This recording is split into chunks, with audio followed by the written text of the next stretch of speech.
We won't rest. We won't rest.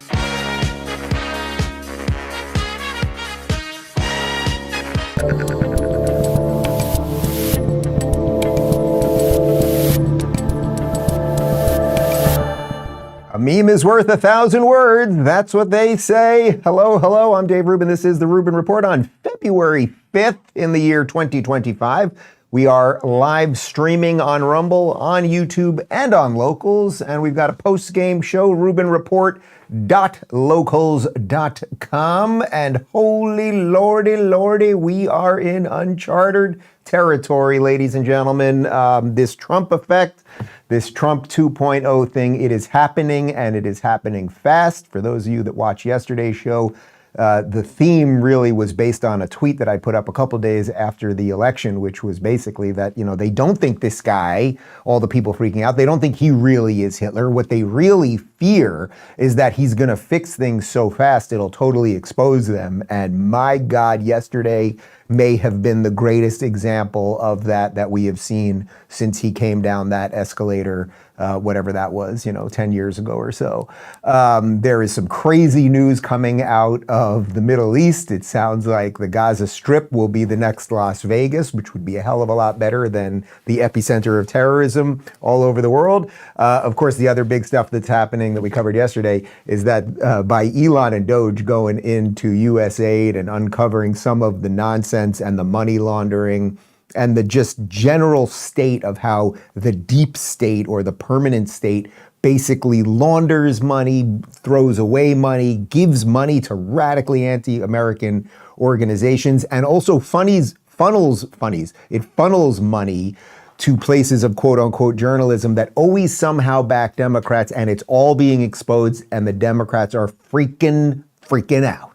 They're freaking out. That's right. But we're going to start in the Middle East because Benjamin Netanyahu showed up to the White House yesterday, and people thought, all right, they're going to do a press conference and they'll maybe talk about getting, a little more pressure on Qatar, let's say, to get some more of the hostages out or something like that. Maybe there would be some pressure applied to Iran about the nuclear program. But holy cow, Donald Trump literally, and I mean this literally, he changed the course of the world yesterday with a couple announcements, and it's unclear how prepackaged or impromptu they were, but absolutely wild. Hamas, you gotta leave Gaza, and you gotta take a lot of people with you because the terror state is just not going to exist anymore. Here is Donald Trump on the U.S. plans. The only reason the Palestinians want to go back to Gaza is they have no alternative. It's right now a demolition site. This is just a demolition site. Virtually every building is down. They're living under fallen concrete that's very dangerous and very precarious. They instead can occupy all of a beautiful area with homes and safety, and they can live out their lives in peace and harmony instead of having to go back and do it again. The U.S. will take over the Gaza Strip, and we will do a job with it, too. We'll own it and be responsible for dismantling all of the dangerous unexploded bombs and other weapons on the site, level the site and get rid of the destroyed buildings, level it out, create an economic development that will supply unlimited numbers of jobs and housing for the people of the area. Do a real job, do something different. All right, so it cannot be overstated, and we're going to show you a bunch more on this, obviously, but it cannot be overstated how this is a complete upending of the post-World War II order.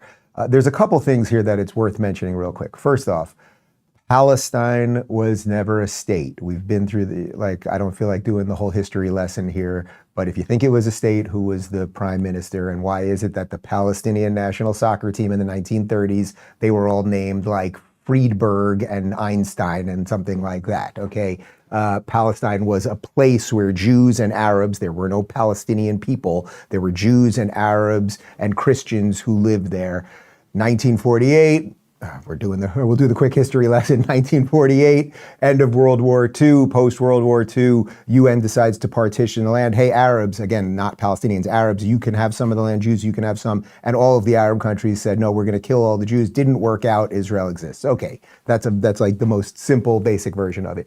Egypt then had Gaza. Okay, so Gaza wasn't even part of Israel till 1967. Jordan, which is right now, as we speak, majority Palestinian. The Palestinians already have a state. Unfortunately for them, it's ruled over by the Hashemite king, the king of Jordan, who puts his own people under apartheid. But anyway, all of that aside, what Trump is saying is no more of this bullshit. No more two-state solution. There are 20 plus Arab nations. Why is it that they don't want any of these people, right? It's because it's a constant cudgel against the Jews, right? That's how you can scapegoat whatever you're doing to your people in your countries. It's the Jews and the Palestinians, right?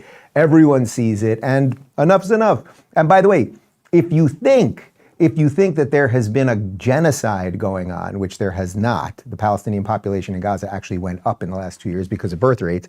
But putting that aside, if you think that there was a genocide going on, you would be happy that Donald Trump is now figuring out a way to take those, it's around 1.8 million people or so, and move them somewhere. They could go to Egypt. Sinai's pretty big. Nobody lives there. They could go to Jordan. Again, there's 20 plus Arab nations. Why is it that nobody wants any of them? We will see. I think a bunch are going to Egypt, and I think a bunch are going to Jordan, and maybe Qatar, which isn't that big, but has funded Hamas. Maybe they could take some. Anyway, there was something just so incredible about the press conference because Trump was just wheeling and dealing. He just ripped up all of conventional wisdom and said, enough is enough. America is going to lead again. We're not putting troops there or anything else. We're going to clean it up, and then it could literally become the Las Vegas of the Middle East. It's about the same. Gaza is about the same size as Las Vegas, and it's on the Mediterranean. It's the same beaches as Tel Aviv. That's what the Palestinians could have had instead of just trying to kill as many Jews as possible. But I know that's a tough choice for some people. Anyway, Trump talked a bit more about what the future of Gaza could be. Let's go. Caitlin, go ahead. Caitlin. Thank you so much, President Trump. Just Caitlin, to follow go up ahead. on what you were saying there. Say it. Go ahead, please. Just to follow up on what you were saying about the Gazans leaving Gaza, going to other countries. One, where exactly are you suggesting that they should go? And two, are you saying they should return after it's rebuilt? And if not, who do you envision living there? I envision people living there, the world's people. I think you'll make that into an international, unbelievable place. I think the potential in the Gaza Strip is unbelievable. And I think the entire world, representatives from all over the world will be there, and they'll live there. Palestinians also. Palestinians will live there. Many people will live there. We have an opportunity to do something that could be phenomenal. And I don't want to be cute. I don't want to be a wise guy, but the Riviera of the Middle East, this could be something that could be so bad. This could be so magnificent. Out of all the amazing things that Trump's done and what we've learned in the last 10 years and the, exposing all of the bad guys and almost being assassinated and everything else, this in some way feels like it could be his ultimate triumph. Like if you really connect this to what put Donald Trump's name on the map, what put his name on all of those buildings across the world, it was building buildings, often on the water. We have a map here of the Middle East. I think we have two maps. I want to just to get a little sense of this. First off, so this is very zoomed in. Now remember, Israel is the size of New Jersey, okay? Gaza Strip, you see the Gaza Strip there, right by the Mediterranean, lower left-hand side, is what you're looking at. So they have the same water, the same beachfront property that Tel Aviv has. Tel Aviv has some of the most beautiful beaches in the entire world. That's what they could have. So they could turn that, imagine a Vegas on the Mediterranean that's, let's say, built by the United States or some international conglomerate. You get all the terrorists out and you make it an international place of play and fun and commerce and all of those things. And then it's bulwarked by a democratic state of Israel. Egypt, which hopefully isn't terrible. By the way, Egypt, what you're looking at there where it says Egypt, that's just the Sinai Peninsula. That's just an absurdly tiny portion of Egypt. Basically, nobody lives there. I've been there about 20 years ago. Like you could put everybody there. Here's a little further out version of that. So there you're seeing this. You see the Sinai is that triangular piece kind of right in between Israel and Egypt. Jordan, again, is already the Palestinian state. So what he's basically saying here is we're just done. We're done with this two-state solution, which was complete nonsense. The Palestinians have said no to it a million times. They've tried to wipe Israel off the map a million times. He's just saying we're done. We're done with all of this ridiculousness. And what Trump is unbelievably unbelievably good at is he speaks things into existence, right? He hints things out, and he's going to get Egypt to take some of these people, or Jordan to take some of these people, or Qatar, or whoever else, and then they actually can do it. And as I just said, Trump knows a little something about building. Here he is on who can take the Gazans. Peter? Would Palestinians have the right to return to Gaza if they left while the rebuilding was happening? It would be my hope that we could do something really nice, really good, where they wouldn't want to return.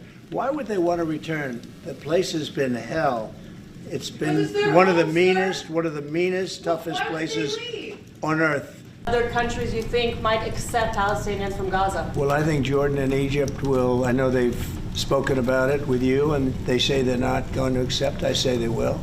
But I think other countries will accept also.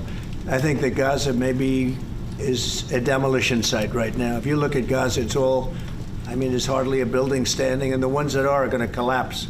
You can't live in Gaza right now, and I think we need another location. I think it should be a location that's going to make people happy. You look over the decades, it's all death in Gaza. This has been happening for years. It's all death. If we can get a beautiful area to resettle people permanently in nice homes and where they can be happy and not be shot, not be killed, not be knifed to death like what's happening in Gaza.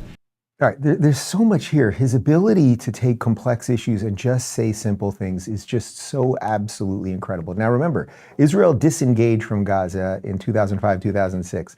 There was, until October 7th, or a little bit after October 7th, there was not one Jew in Gaza. Hitler and the Progressive Democrats would have loved the place. Not one Jew living there. They left infrastructure and greenhouses. They dumped money into it, and they could have done whatever they want. Actually, there's videos all over Twitter that you can find from Gaza on October 6th, and people talking about how beautiful it was, and now look what's happened to it. It's like, you guys decided to turn this thing into a terrorist hotbed, so it's on you. So he's basically saying, we're just done with this now. As for Egypt, can you throw the map up again? As for Egypt and Jordan, again, it's just worth reiterating. That's only a portion of Egypt that you're seeing there. So Israel, you can't even fit one letter of its name on the map, right? Because that's how small it is. Egypt is massive. You can take some of those people. And by the way, Gaza was part of Egypt pre-1967. So many of them are Egyptian, actually. And as I said, Jordan there, which Jordan's not so huge either, but it used to be called Transjordan. It was trans before it was cool, but it was trans because it was sort of like a temporary place, and that's where the Palestinians lived. I want to, if you can bear with me for a moment here, I want to read a little something, because I saw this tweet by a journalist by the name of Haviv Rediger, who works at the Times of Israel, and I thought he perfectly illustrated virtually everything that's going on right now. So it's a bit of reading, bear with me, but I think it's worth it. Here's a take on Trump's plan to take over Gaza that's so utterly obvious and ordinary that no one seems to be talking about it. Leave aside for the moment great questions of war and peace. Take the conflict off the table for a second. What had Hamas made of Gaza, its society and economy, before the war? A land with so much natural beauty and potential, and recently discovered offshore gas. And what did Hamas build there? Even under the Israeli and Egyptian blockades, the GDP per capita in Gaza was higher than Morocco's before October 7th. Its potential was always enormous, and here's the thing, the potential remains, but not with Hamas. Because Hamas doesn't see that potential, and if someone points it out to them, they don't care. They chose the catastrophic war that began on October 7th. They built a vast tunnel system for 17 years whose only purpose was to force the enemy to cut through cities to get them when that war came. And given what they think of Israelis, they actually expected Gaza's destruction to be even worse than it is. One powerful signal that they always intended this destruction. That tunnel system is the biggest thing Palestinians have ever built, and Hamas built nothing else in Gaza in all their years of ruling it. Our enemies, in their stupidity, are convinced Israeli strength is about weapons systems and infantry regiments. They do not grasp what real strength is. They do not plan, they do not build, they do not invest. They do not free their people, especially their women, politically and economically. They expect wealth and military strength and geopolitical power to land them dui machina because of their great piety and willingness to sacrifice and destroy everything for their religion.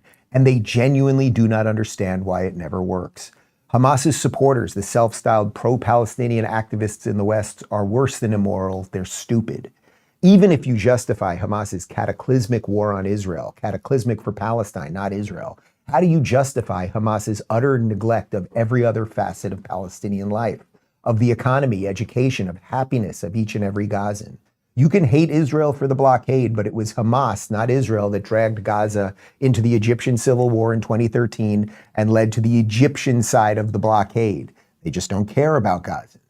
Gaza's education system routinely, even now, produces videos of children dancing to military odes and singing of the coming victory. It does not produce mathematicians or coders or marine biologists.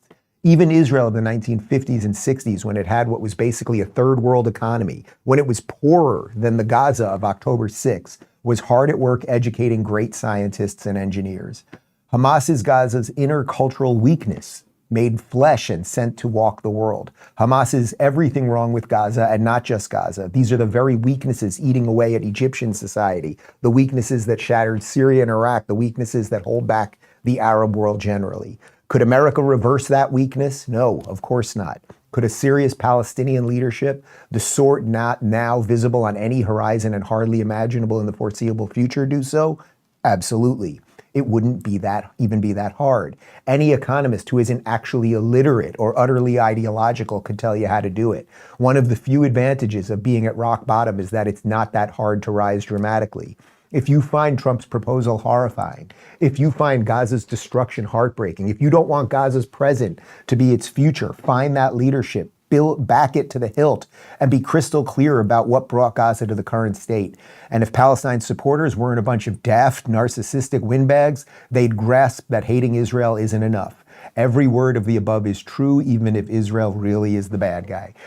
That's an incredibly well-written piece that deals with the history, the economic reality, some of the religious component of all of this, and just real politic. Like, enough is enough. This is not good for the world or anyone else. And again, if any of you people that are now screaming about this and who are lying and screaming about a fake genocide, you should be thrilled that they're going to move. And you should also be thrilled that their brothers in 20 plus Arab countries might take them in. Imagine if it was happening the other way around and Jews all over in one place, let's say in Germany, were being exterminated. You know what happened? Jews all over the world took their brothers in many cases, including the United States. They wouldn't even let a certain amount of people in. But I think you guys get it. I really enjoyed this. So this is Peter Doocy being asked on Fox about the press conference. And I think this is just an interesting concept.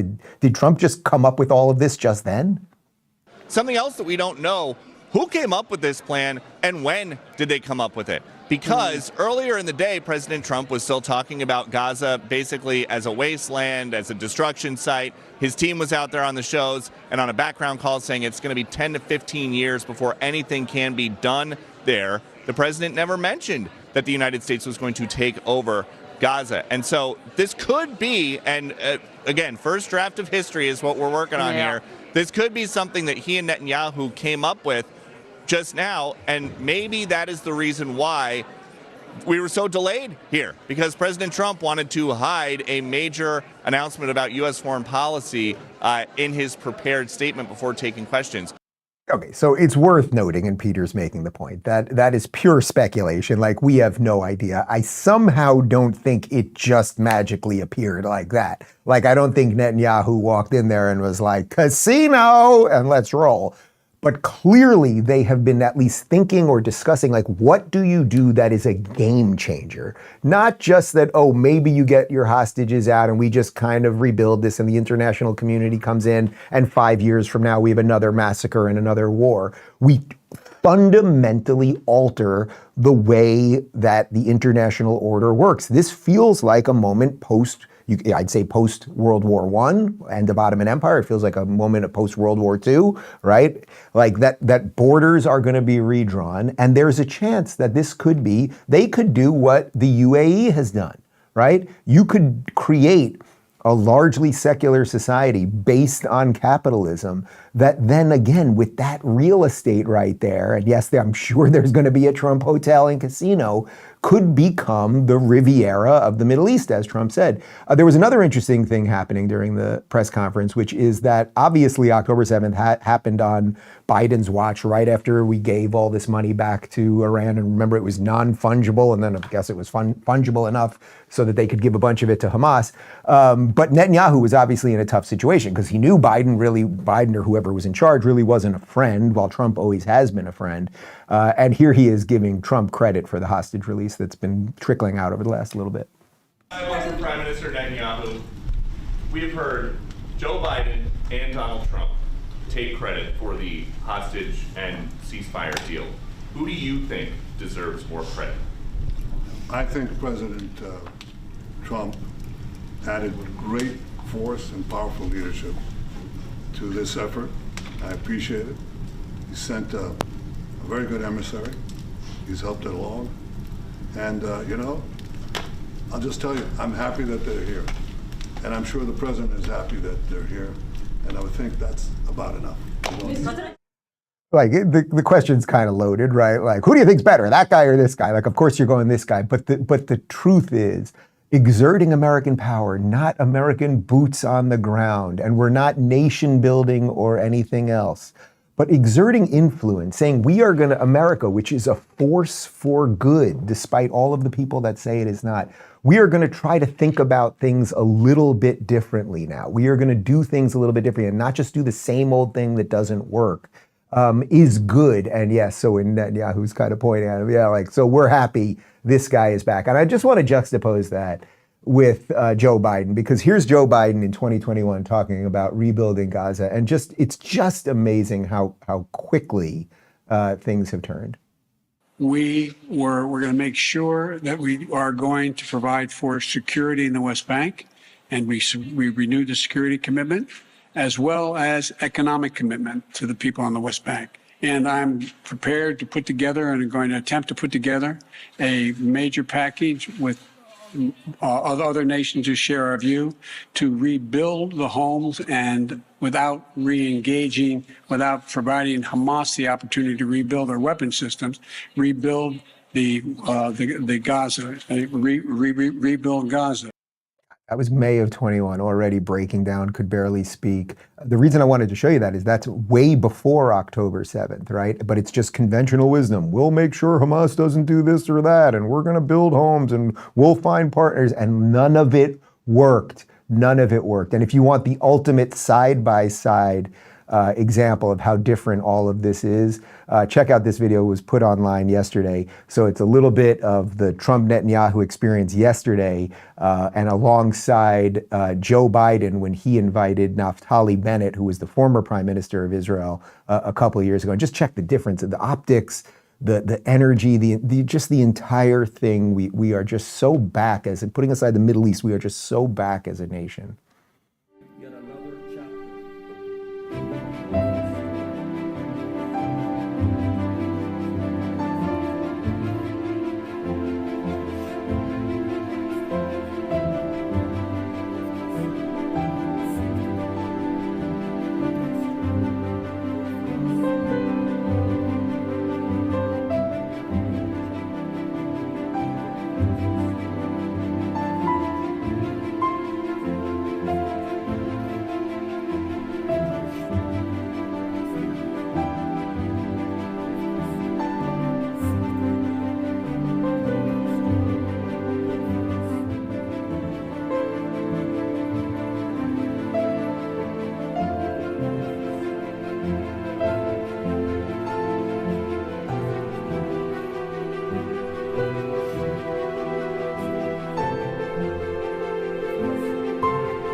I mean, is that the side-by-side of all time? Like Biden literally sleeping with a mask. The point of all of this, guys, and then we'll move on to the next topic, is that alliances matter, values matter, culture matters, dreaming matters. So we can reimagine all of this and fix it. And again, if you hate those freaking pesky Jews with their state the size of New Jersey in the middle of the worst part of the world, if you hate them and you think that the Gazans have been under a genocide, you still should be happy right now because he's offering to remove them from the genocide place and put them elsewhere. And there are 20 plus Arab countries, some that have a gajillion dollars roughly.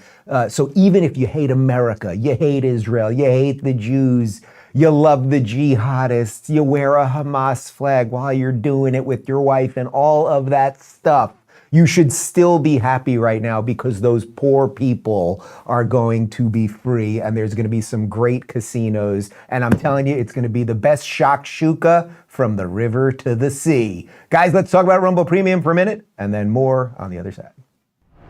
Free speech is under attack, but Rumble refuses to back down. Rumble has always believed in empowering voices no matter how unpopular. And now Rumble's taking that fight to the next level. When major advertisers conspired to pull their dollars, even brands like Dunkin' Donuts turned their backs, labeling Rumble as having a right-wing culture. But Rumble's not here to fit a mold. It's here to defend free expression for everyone. To strengthen this mission, Rumble is launching Rumble Premium, an ad-free experience packed with exclusive benefits for viewers and creators. More than a subscription, it's a stand for free speech. Your voice matters. Join Rumble Premium today. For a limited time, get $10 off an annual plan with promo code Rubin at rumble.com/premium/Rubin. Whether you subscribe or just keep watching, your support keeps free speech alive. Let's turn the tide together. All right, so let's come back to these shores and see what else Donald Trump 2.0 is doing. And yes, he's doing an awful lot. But first, for a moment, we just showed you a video of his predecessor who was sleeping whilst in a meeting with the major ally and wearing a mask. What else is going on with Joe Biden? I could not, when I actually saw this, I literally thought I misheard it or did not understand what was going on, or I thought this was a deep fake. It's so insane. But Joe Biden has apparently signed on with CAA. CAA is the most powerful agency in all of Los Angeles, entertainment agency, singers, rappers, actors, musicians, comedians. Dave Rubin used to be repped by them. We'll have more on that in just a second.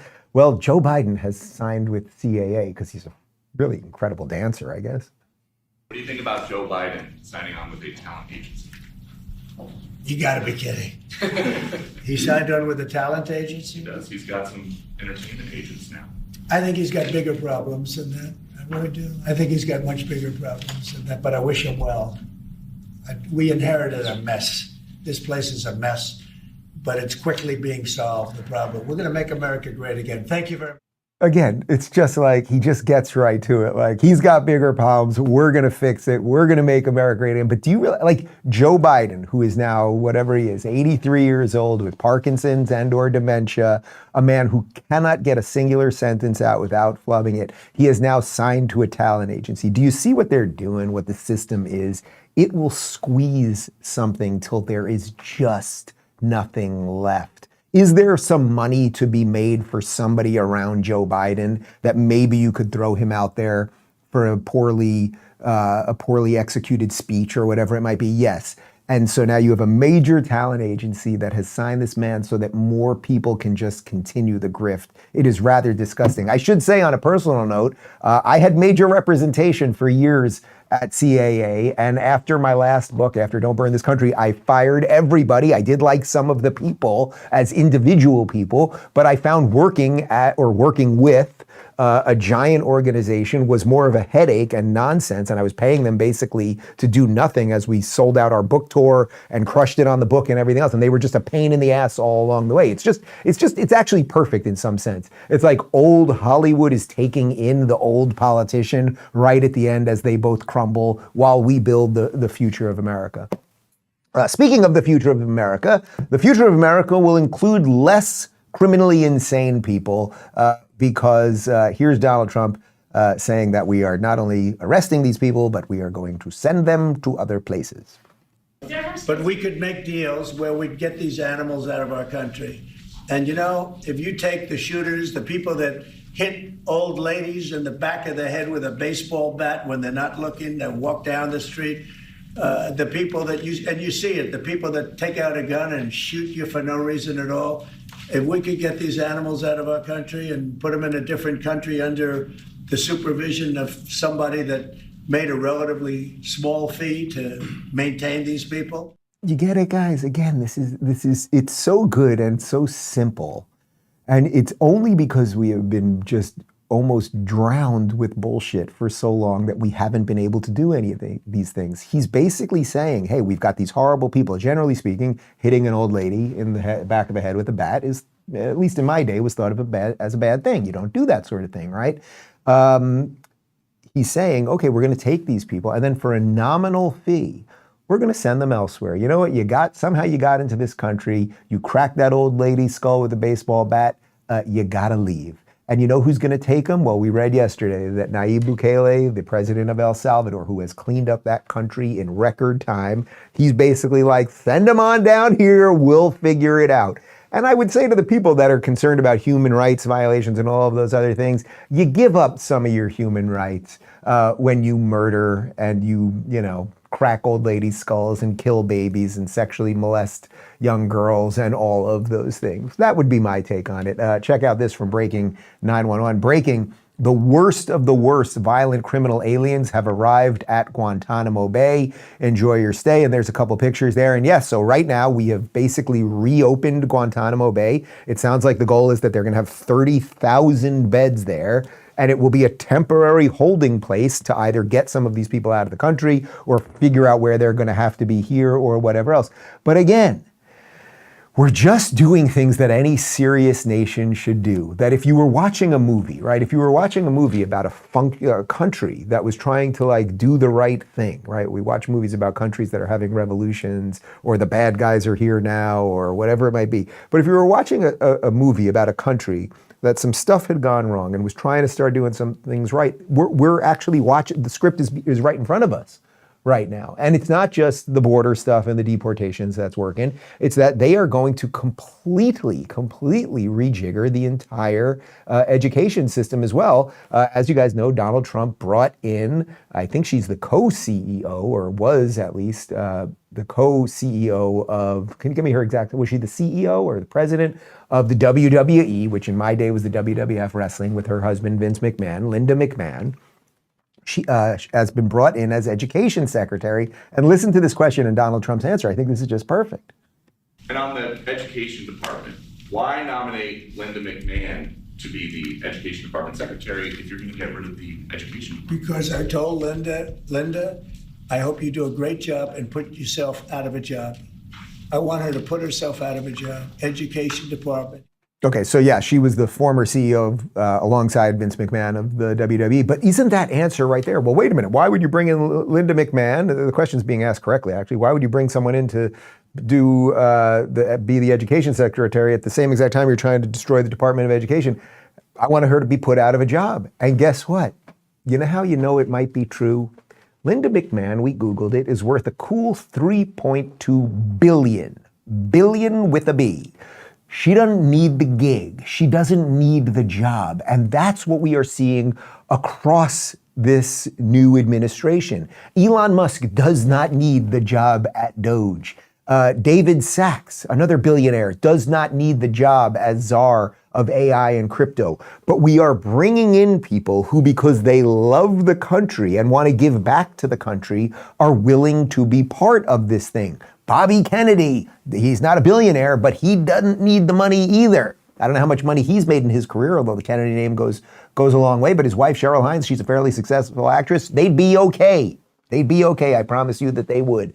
So that's the idea. Linda McMahon, come on in. Let's have you as education secretary. Let's blow apart the Department of Education. Let's send most of this stuff back to the states, crush the bureaucracy, send money back to the parents, basically, so that they can do more school choice. And Linda, when you're out of a job in a year from now, you got $3.2 billion. I think you're gonna be okay. Phoenix, scroll up for me a little bit. We've got some info here from DOGE, the Department of Government Efficiency. Today, 12 consulting contract terminations in GSA and the Department of Education for a total savings of $30 million, including a $23 million work order for Digital Modernization Program Management Office support. 12 underutilized lease cancellations for an annual savings of $3 million.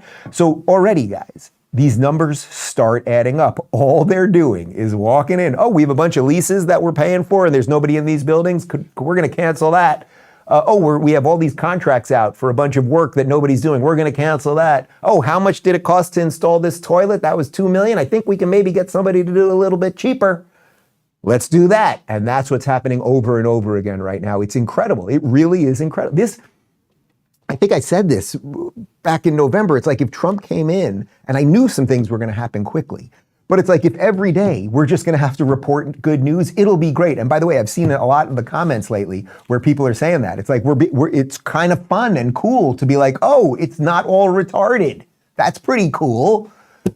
Check this out from Elon Musk. The same people terrified of DOGE wanted to hire 87,000 additional IRS agents to audit you. Isn't that just perfect? Do you remember that? They were going to have 87,000 more IRS agents. So they were going to take your money to hire people who would take more of your money so they could have more of your money. And the machine and the media and everything else was very excited about all of that. Now the people who are suddenly like, oh, we're going to look at the books and see what's what, they're very pissed that DOGE is costing us a little bit of money. Elon's just having a ball with all of this, which is great too. Check this out. His new bio on the Twitter, the X machine, White House tech support. And I do want to show you this video of Kevin McCarthy. Kevin McCarthy, former Speaker of the House, who's out of politics right now, but he's here illustrating the point that I've been trying to drive home about good people who have actually done things and built things, who are suddenly like, yeah, maybe I owe America a little something. Let's see what I can do to help. It's pretty cool, actually. And the uniqueness here is, this is exactly what Elon did when he needed to turn around Tesla. I remember calling him and he said, look, I have about $1.5 billion left. I got to get to 5,000 cars produced. He's living in the factory. He removes engineers that don't know how, and he's hands-on retooling his own manufacturing to get the cars built. That's what he's volunteering to do for America today. You shouldn't be criticizing him. We should be celebrating him. Yeah, and we're going to get to some of that criticism in just a moment. But I do have to say that what McCarthy just laid out there, that's exactly what I saw when I went to Twitter when he took over. And I've told you guys the story, but I was there at 12:30 a.m.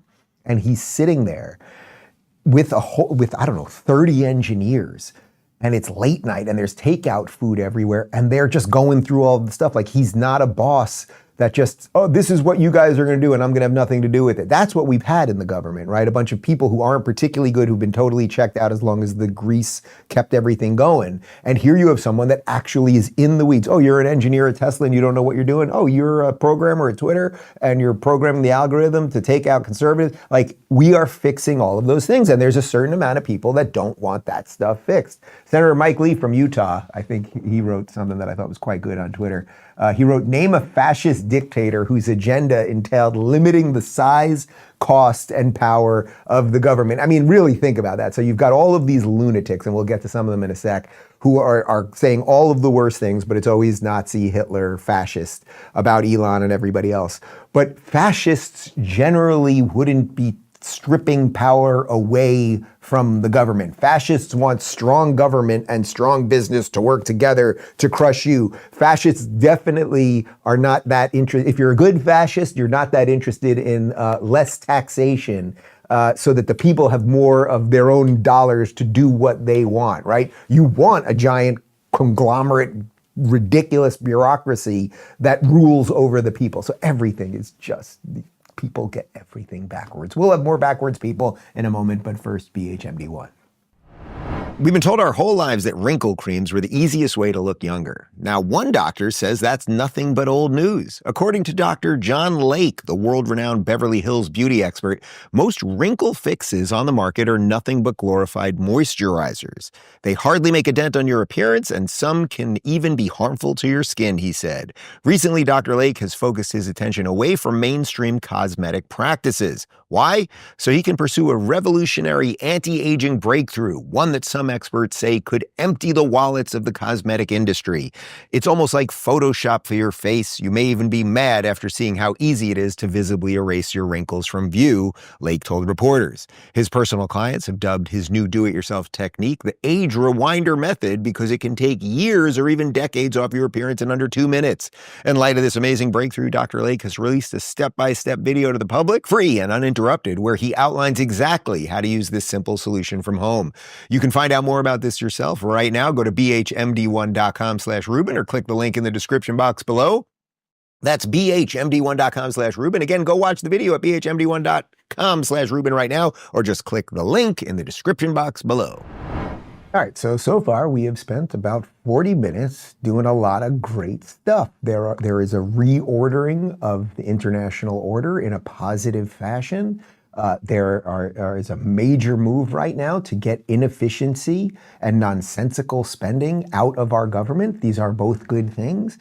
And now let's jump over to some of the reaction to that. We will start on the televised mental institution known as MSNBC, where Jen Psaki, remember Jen Psaki, who was White House spokesperson Jen Psaki, and then magically ends up on MSNBC as a quote-unquote journalist.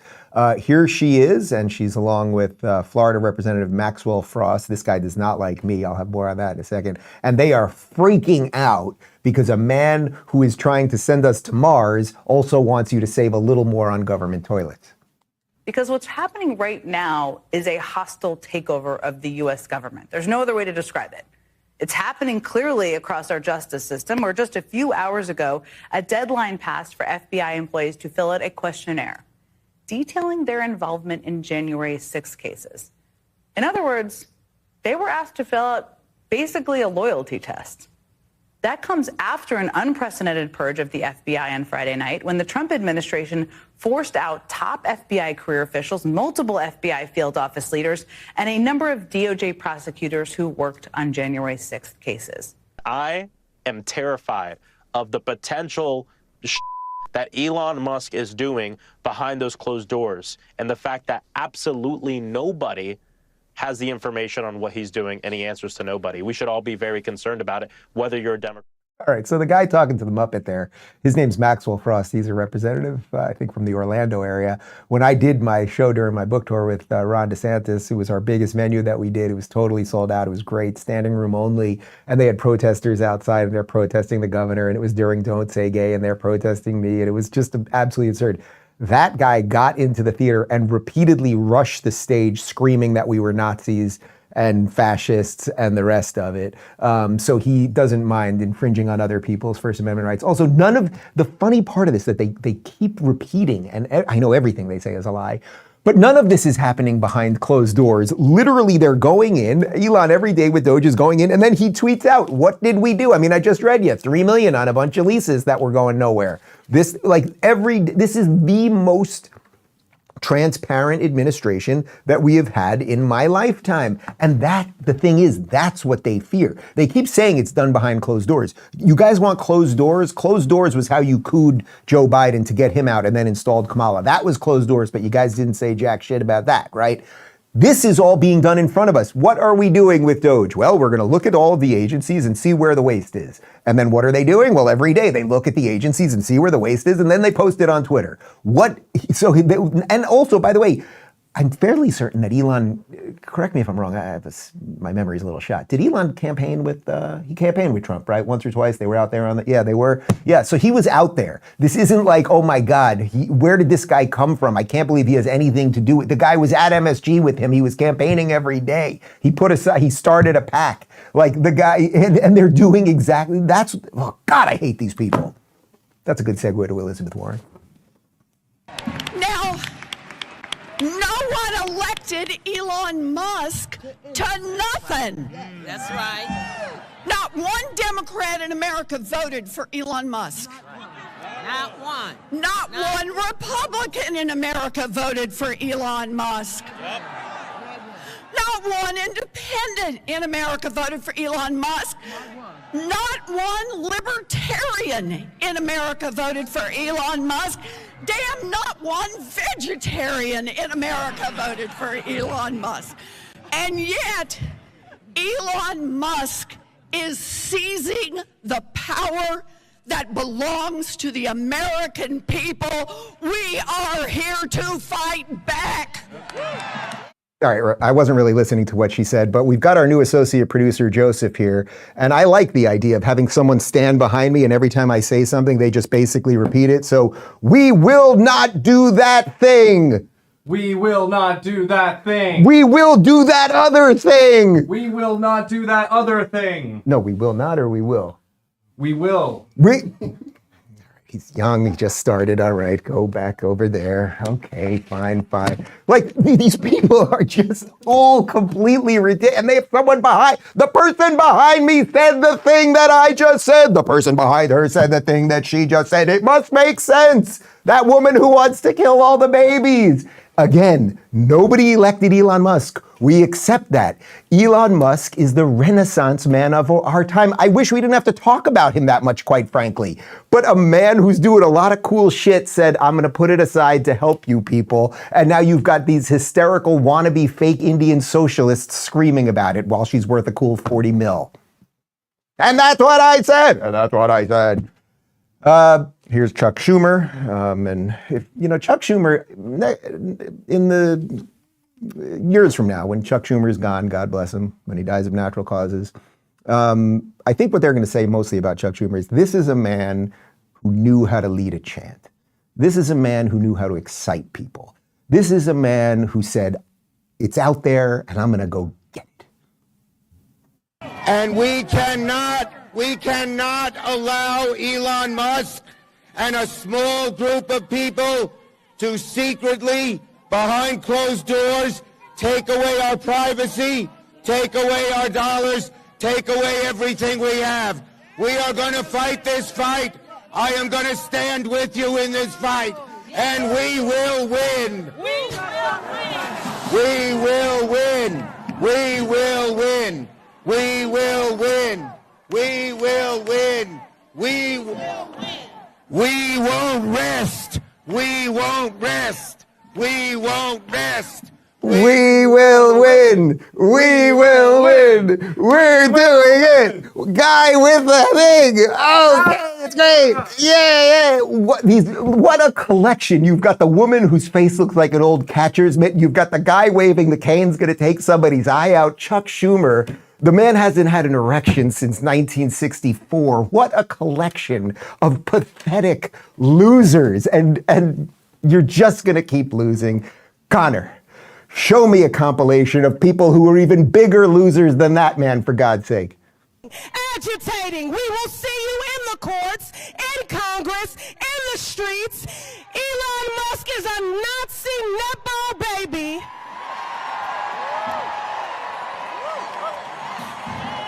A godless, lawless billionaire who no one elected. Elon. Hello, everybody. We have convened here in the right place, the Treasury Department. We have got to tell Elon Musk, nobody elected your ass. Nobody told you could get all of our private information. Nobody told you could be in charge of the payments of this country. Republicans, that we will not take this. We will fight back. Fight back. Fight back. And as I close out, because I know we've been out here for a long time, and God damn it, shut down the Senate. We are at war. That sounded kind of insurrection-y, didn't it? God damn it, we're going to shake down the city. We are at war. And they're all applauding. Now, it shouldn't surprise you, right? Like, there's Maxine Waters, and you remember that video of Maxine Waters a couple of years ago telling you that you should get in Republicans' faces and they should have no peace. And by the way, AOC has done all that. But just the reason I'm showing you that, it's not like we can make fun of their hysteria all the time and the pathetic awkwardness of all of them and this, this intersectional alliance of morons and jihadists, and we can do all that. But the question is, what's next for these people? So as America succeeds, so let's say, if I'm roughly right about this is what I think is going to happen. We're going to see about 70% of America going in the direction of success, right? Because all of the good liberals, that's why I showed you that video yesterday of Bill Maher and Peggy Noonan. All of the people who are not completely brain dead progressive morons are basically, you may not love everything about Trump and whatever, but you're basically going to go along with that, and we're going to have this incredible renaissance. It's coming. It absolutely is coming. So what's going to happen to those people? They have nothing left other than more hysteria. I would say the part that we have to watch out for is what she did right there at the end. That is an absolute call for violence, right? God damn it, get out in the streets, right? Like, what do you think what happens once they're in the streets? And because these people also love the jihadists, I'm telling you, there will be suicide bombs. Like, it is the red-green alliance. It's the alliance between the jihadists and the moron Marxists that we have in this country. And just listen to them. Just listen to them. And again, it's only because we're just looking at the books. Why? Elon Musk is a white and godless. She calls Elon Musk godless. Like, yeah, because we have a bunch of believers over there. You guys believe in something. I just don't know what. Anyway, it continues. Here's Senators Wyden and Jeffries, and they're very upset that Elon also is looking at the books. That's all he's doing, exactly what they promised. He's just doing what they promised, which I know freaks these people out, and they're very upset. Before we get to Mr. Kennedy and why I believe he is singularly unfit to serve as HHS Secretary, I'd like to say this. The last several days we've witnessed an authoritarian takeover of our federal government by Elon Musk and Donald Trump. They've done nothing as it relates to lowering the high cost of living. At the same time, they are raiding the government, attempting to steal taxpayer money. That's what the situation at the Treasury Department is all about. All right, Timu Obama, we get what you're doing there. You're accusing us of doing what you've been doing. We're not stealing. Elon is not stealing your dollars. He's looking into your stolen dollars. He's saying, why did the government need all of this money to do all of these things and do it in almost every case not particularly well? So again, it's just you guys just need the freaking mirror. Elon saw that clip and he wrote, obviously DOGE is trying to stop your tax dollars from being stolen for waste and fraud. Representative Jeffries wants that to continue. And you really need to understand that. Why are they screaming that we're looking at the books? Why are they screaming? And the reason they are screaming is the only thing that they have, their power is all derived from that machine. Their power, the cultural power that the Democrats had was because the deep state they were all in cahoots. You had a political party in cahoots with an eternal, a never-ending deep state, right? It stayed no matter what administration was there, funding all of these crazy projects. And then we had a couple of decades of complete insanity here. And it is coming to an end. Let's talk about 1775 coffee, and then we will continue with the program. Did you know that drinking 2 to 3 cups of coffee daily can lower your risk of death by 29% and nearly halve your chances of heart complications? But let's be real. What's the point if your coffee tastes like it was brewed by someone who thinks soy lattes are the peak of sophistication? Enter 1775 coffee. Hand-picked Bolivian beans roasted in the USA, delivering pure, single-origin brilliance. No gimmicks, no deceit, just coffee for those who crave truth, depth, and the clarity to cut through life's illusions. The best part? Every dollar you spend gets you entered to win a blacked-out 2024 Tesla Cybertruck, a modern-day ARC built for any of life's challenges, plus 30 grand in cash. Not bad. Here's what to do. Go to 1775coffee.com, stock up, and fuel your mornings with rebellion. Use code Rubin for 15% off your order. Don't miss your shot to sip bold, authentic coffee and drive a Cybertruck with $30K in your pocket. 1775coffee.com. Fuel your mornings. Forge your path. All right, so I know it's easy to make fun of the lady that looks like a catcher's mitt and the guy with the cane and Chuck Schumer and all of those people, but for a moment we will scale it back and try to do a bit more of insightful analysis of what is wrong with the Democrats, because something really is wrong with them. And the question, again, is how hysterical will they get as we right the ship here? My buddy Adam Carolla, who God bless him, still lives in the communist country known as California, does not live in his house right now because even though it was not burned down in Malibu, they are not letting him back into his house.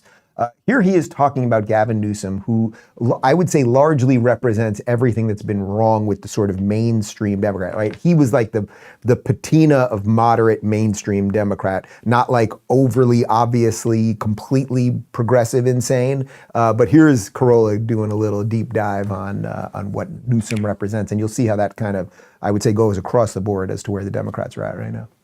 When I talk to Gavin Newsom, it's interesting, the weird soundbite stuff. I interviewed him famously on my show 10 years ago. He should be back any day now. I'm gonna check my calendar. Let me call my producer. So at some point, we talked for an hour. People remember the race part we got into, but there are many other subjects. But he said to me, I said, listen, I just want government work big to small. Start with the roads, the schools, the infrastructure, the dams, the aqueducts, and then get down to the small stuff. And he goes, Adam, I like to work small to big. And then he'd sort of pat himself on the back and like, I have to start the small stuff and go to the big stuff. And I realized like, oh, that sounds good, but it doesn't mean anything. It's like small is Delta smelt. Big is California burning to the ground. So you're going to focus on the small and ignore the big. Big is my house is on fire. Small, there's a guppy that's in a stream of water. And I realized Obama kind of liked that talk too. You know, you didn't build that yourself. He sounded real good and self-assured. And people would like nod and clap. But I would say, would you listen to what he's saying? He's telling everybody who started a business, you didn't do it yourself. Why is he saying that? Well, that means he can take it from you or take more money from you or you owe more money to the government because it isn't yours after all. If he said, you worked really hard, you put yourself through vocational training or college, you pulled yourself up by your bootstraps, you didn't have anything, and you built this business, well, that means I would be a criminal if I try to take money from you because you did it yourself. But if I built you the road that you took to go to your business, then I'm going to ask for my VIG, and that's going to go up every single. Let's send Adam a bottle of wine or something for when he gets back into his house, if that ever happens.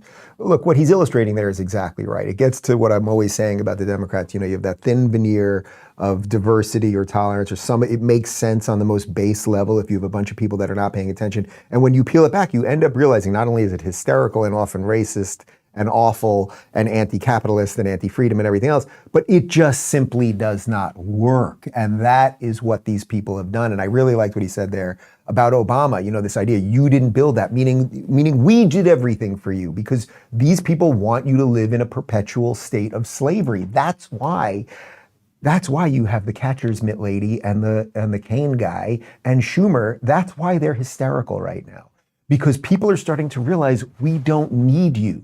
We don't need you, Chuck Schumer. You tried to coup, and actually you did coup the sitting president of the United States and try to install a Muppet. It didn't work. We don't need you. Catcher's mitt face lady, Maxine Waters. The area that you cover is one of the most economically depressed in all of California, but you live in Hancock Park, I think in about a $4 or $5 million home. You don't even live in the area that you represent. You've made a shit ton of money in the process. I'm not sure about the cane guy, but the cane looked pretty good. That I could do. I could walk around with a cane like a pimp. That would be cool. Just to show you, though, how everything is flipping, let me show you this headline from Vogue a couple years ago. This is when Joe Biden was coming into office. Joe Biden's cabinet picks send a clear message. The adults are back in charge. And there's Antony Blinken. Antony Blinken, who, of course, was Secretary of State. Nothing good happened under him. What good happened? Well, Ukraine went completely insane. There's been a bit of a disaster in the Middle East, like our friends don't respect us anymore, et cetera, et cetera. It's all being reordered right now, but they love again, it's always the patina of respectability. I don't know, he has nice hair or something. He looks like he should be Secretary of State, so he must be. Now check this out. This is good. Remember, guys, the adults are back in charge, and there you have dude chick and black lesbo, you have sex party guy, I'm not sure what the other one is, and that's the guy who was in charge of the nuclear secrets who stole a woman's kimono or something.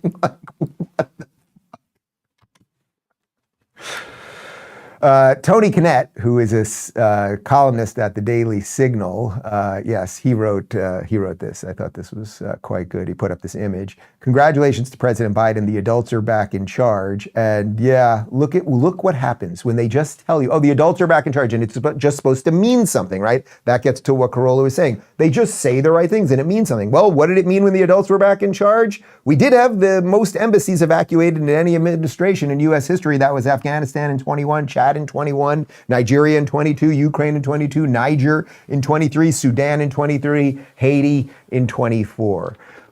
Now let's contrast that to what happens when you have real adults that are in charge. Well, real adults, often what happens when you're an adult is you work for a little while and you network with people and you start building things and you might own a business and you might invest and you start becoming more successful. These are things that the left hates because it wants you to bow to the system all the time. But some people go ahead and do that anyway, that whole American dream thing. David Sachs is one of them. David Sachs has been on this show many times. He's one of the co-hosts of the All In podcast, but he's a tech, I would say he's a tech legend. Like, this is a guy who, when he invests in something, it succeeds almost without fail. He is now the head, he is the czar of crypto and AI. And here he is talking about the feasibility of a Bitcoin reserve. So one of the things that the president instructed us to do was to evaluate the idea for a Bitcoin reserve, and so that is one of the things. That's one of the first things we're going to look at as part of the internal working group in the administration. So as soon as we get all that set up, we're still waiting for some cabinet secretaries who are on the working group to get confirmed. So we're still in the very early stages of this. But that's one of the first things we're gonna look at is the feasibility of a Bitcoin reserve. I think the concept of the sovereign wealth fund is a little separate, and you'd have to talk to Secretary Lutnick, or soon to be Secretary Lutnick, about that. All right, so we'll get to the sovereign wealth fund in just a second. But the idea of a Bitcoin reserve, that Bitcoin is here whether you like it or not. I don't give anyone financial advice. I have a little bit of Bitcoin. I would recommend everyone getting a little bit. It's just a storage of wealth for now. You're not trading it. I mean, you can buy and sell things via Bitcoin, but it's complex and there's fees and everything else. But it's a storage of wealth right now as we continue to veer into this digital age, right? So the idea that the government might want to have a reserve of Bitcoin because who knows what will happen to our natural fiat, the US dollar, even in a time of success and resurgence like we're having right now, it's worth looking at. But the real reason I'm showing you that clip is like, oh, there's a guy who has some pedigree. There's a guy with a resume that makes sense to have a job, and he's going to look at the feasibility of having a Bitcoin reserve, and he will bring in the right people to have those discussions and think it all through and everything else, and they won't care about someone's genitals or who they slept with last night or what their race was or anything else. Now here's Trump signing the executive order on the sovereign wealth fund. This is an executive order. Discharges your Secretary of the Treasury, Scott Bessent, and your Secretary of Commerce, Howard Lutnick, to begin a process that will hopefully result in the creation of an American sovereign wealth fund. It's a very exciting event. We're going to have a sovereign wealth fund, which we've never had. We have a lot of things that create wealth, and you're seeing that over the last 2 weeks. I think we've created more wealth. Other people have created de-wealth, the people, my predecessors. We're creating a lot of wealth. Scott, maybe you'd like to say something about it, and I'd ask also Howard to say something about it. Yes, sir. This is very exciting. We're going to stand this thing up within the next 12 months. We're going to monetize the asset side of the U.S. balance sheet for the American people. We're going to put the assets to work, and I think it's going to be very exciting. We're going to study best practices as done around the world. It'll be a combination of liquid assets, assets that we have in this country as we work to bring them out for the American people. The extraordinary size and scale of the U.S. government and the business it does with companies should create value for American citizens.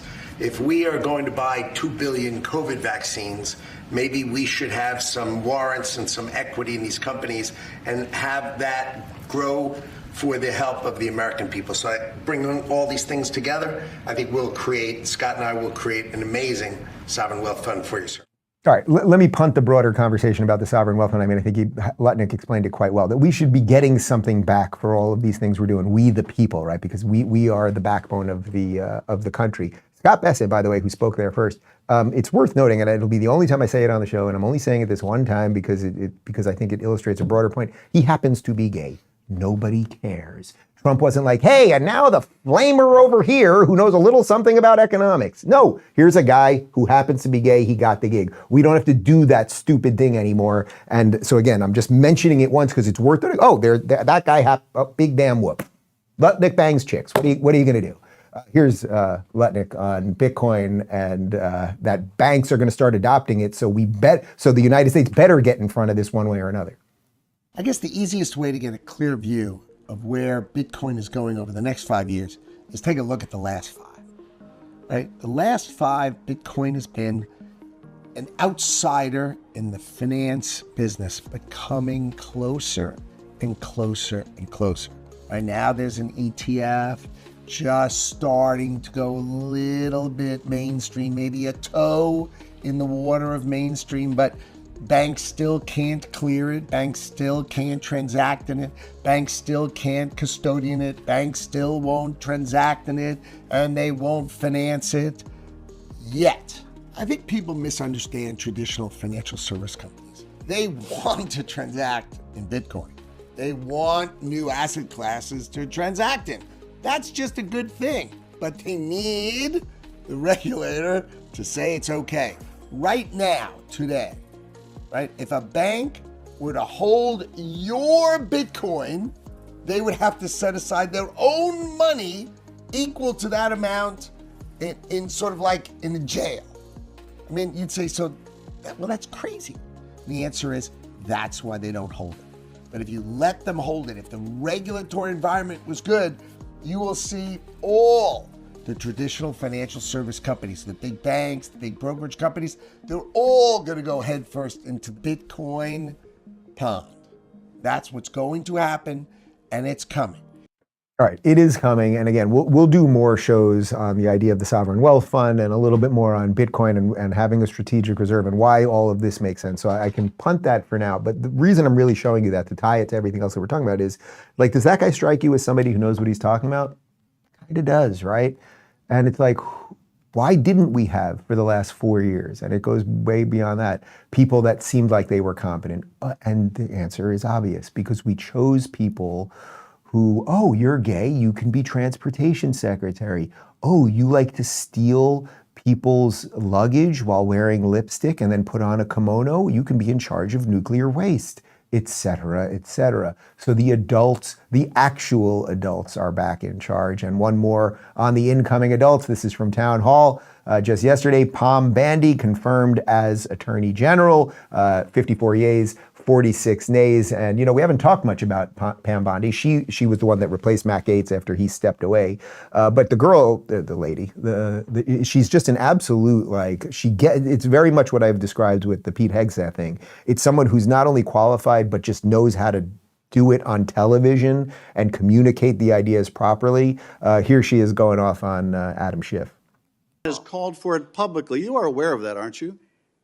No one has asked me to investigate. But the president Liz. has We're called, also worried about Liz Cheney, the Senator. president has you know called what we for should this. be worried about? Ms. Bondi, the please crime rate answer in my California questions. right now you are is aware, through the roof. Ms. Bondi, Your robberies Ms. are Bondi, 87% higher than the national my question average. is this. That's what I my want to question be is focused this. on, Senator. Do you have the if power I'm to say as no to Attorney the president? General. And what you're suggesting today by your non-answer is you don't have the independence to say no to the president.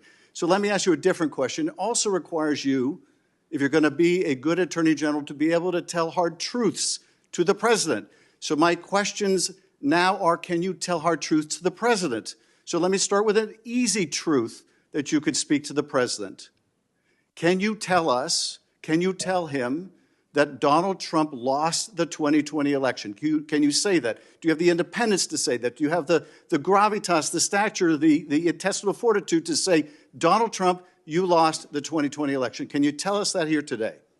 Senator, what I can tell you is I will never play politics. You're trying to engage me in a gotcha. I won't do it. I'm just asking you a simple question. Won't play if you can speak truth with any ongoing to power. investigation, So let me ask you another. like you did leaking your colleague Devin Nunes's memo. If you be able to review hundreds of cases on day one? I will look at every file I am asked to look at. Of course you won't. So will you advise the president? Hey, can I answer the question? Well, my question is... I would have plenty of staff. You said, of course you want? You'll be able to review hundreds of cases on the first day? I'm not going to mislead this body, nor you.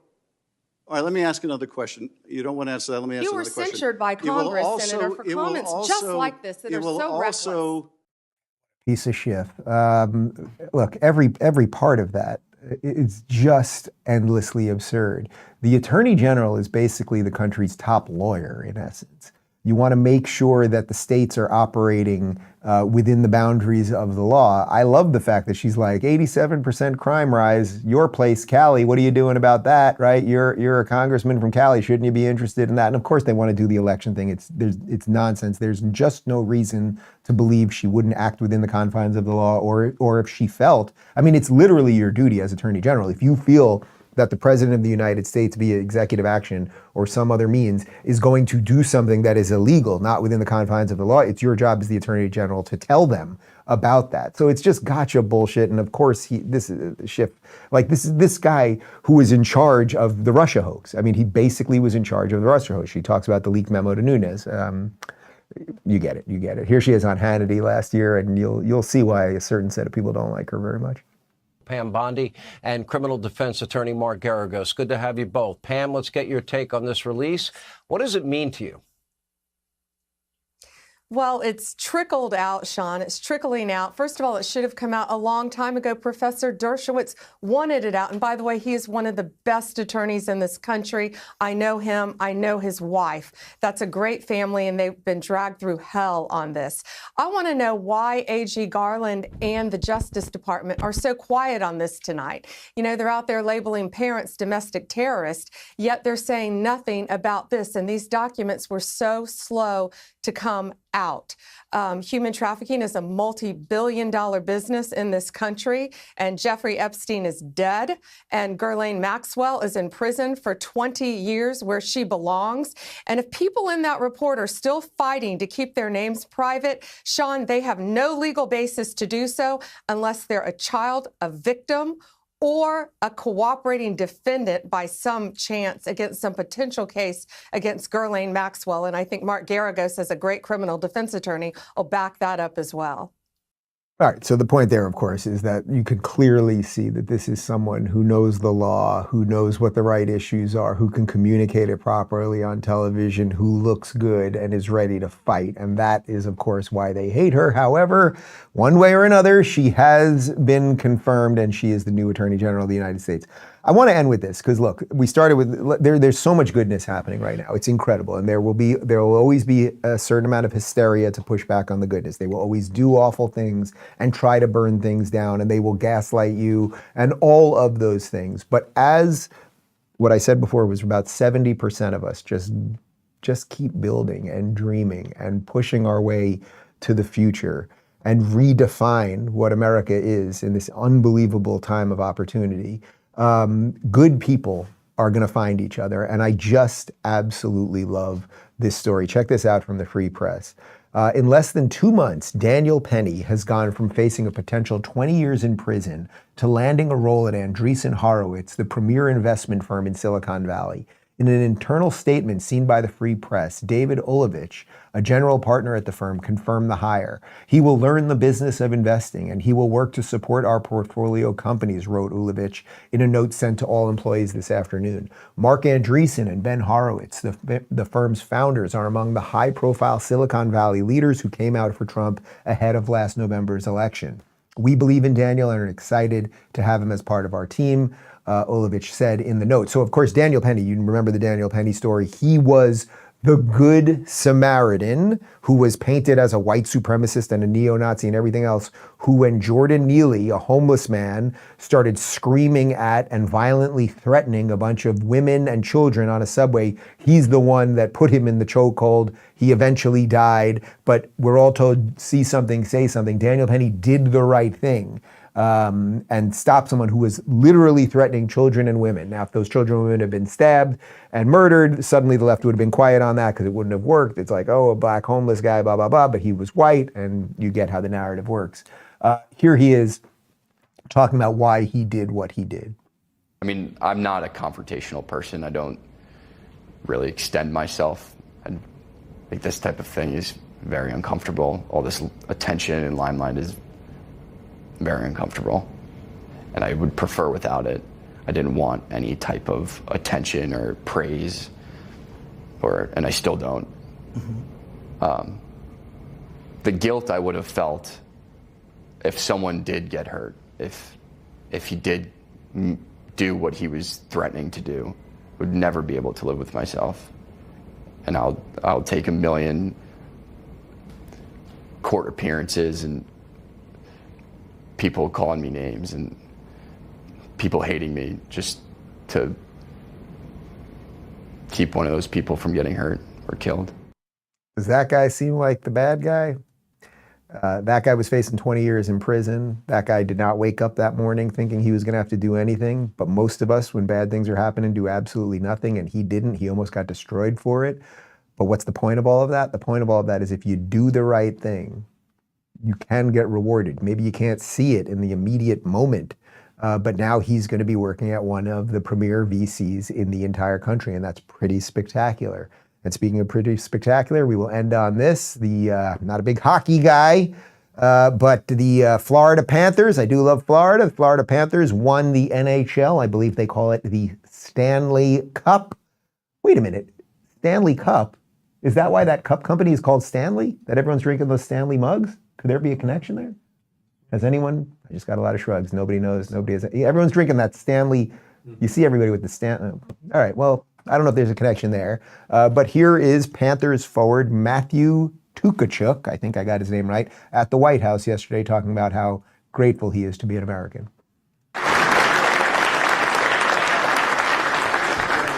Thank you. Well, thank you, Mr. President, for having us today. We greatly appreciate it, and being one of the few Americans who loves this country so much. This is such an incredible day for myself, and you wake up every day and I'm really grateful to be an American. So thank you. And that's it. Grateful to be an American. Be grateful. As these dingbats are screaming about burn it down and get out on the streets, and they're upset that we're looking at where your money is going and everything else. How about just be grateful to be an American and get on board this crazy train of people that should not be together in a traditional political sense, but all love the country and are putting some differences aside. That would be pretty sweet. We have a great cold close for you that Joseph just put together during the show in light of one of the clips. I had an idea. We just put it together. I haven't even seen it yet. And we got a post-game show in 30 seconds. RubinReport.locals.com. And I will be giving away the Samizdat Award tonight, Real Clear Politics in West Palm Beach at the Breakers, to Linda Yaccarino, who's the CEO of Twitter, and to my friend Abigail Schreier, and to Jonathan Turley. We're doing that tonight, so I'm guessing that there's no tickets left, but we'll put video of it, and that's pretty good. So anyway, all right, check out the cold close, and we'll see you on the other side, Joe. We get these animals out of our country. And if you take the shooters, the people that hit old ladies in the back of the head with a baseball bat when they're not looking. Stop it! I want that ride, lady. Help! Someone help! Shut up, you old pig! Oh, no.